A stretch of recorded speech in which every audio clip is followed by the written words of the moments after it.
We are designed to be awake during the daytime. And given that, as a society, certain professions and certain jobs need us to be awake at night and to work long hours, how do we do this?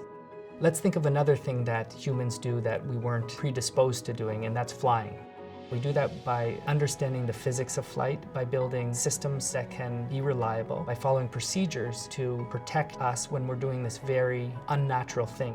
So what's another thing that we do that we're not predisposed to doing, that's being awake at night?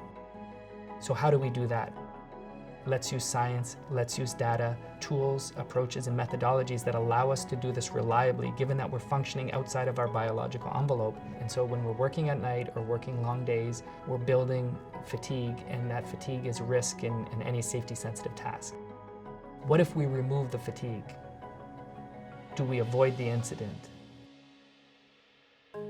We are discussing safety and the importance of the fatigue test that we're starting, and hopefully what that will show us. I think a lot of flight crew members, well, they're doing it, but I don't think they necessarily understand why or what we're using it for long-term wise, so I think it'll be good for us to have more information. The PVT can be used in several different ways. One is as a research tool to quantify the relationship between alertness and task performance. The other main use is as a fitness for duty tool in real time. What is my alertness now, today, right now, in this instant, and am I fit for the task that I'm preparing to do?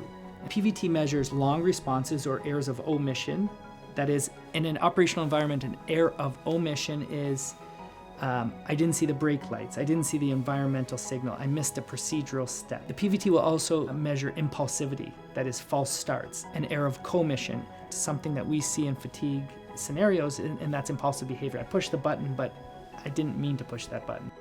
I'm very impressed with Dr. Malacone, and I love his background. I love the fact that he was a structural engineer. I couldn't be more grateful that he chose to pursue fatigue mitigation as his career. I think it's going to save lives in our organization.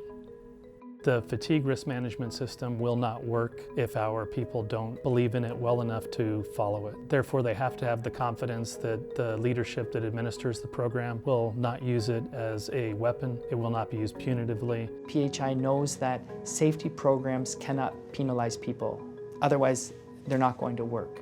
We're not looking for, I'm tired, but I'm still fit for duty. We're looking for, I push myself so far beyond my coping mechanism that I shouldn't do anything safety sensitive because I'm simply not reliable.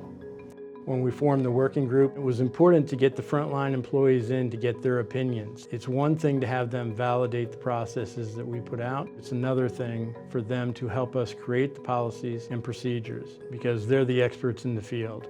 Management wants us leading the way so that we can have the information coming from the people who are actually living it.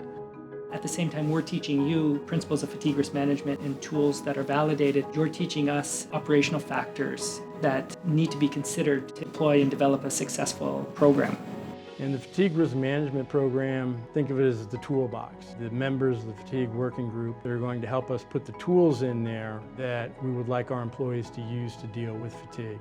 The human dimension of safety, or the fifth pillar, without the people in the middle, the program is really meaningless. I am really excited that we have finally put focus on the part of the safety management system that matters most, our people. We're doing this for one reason, to help you be safer. It's another tool to help you and your crew members return home the same way that you came in.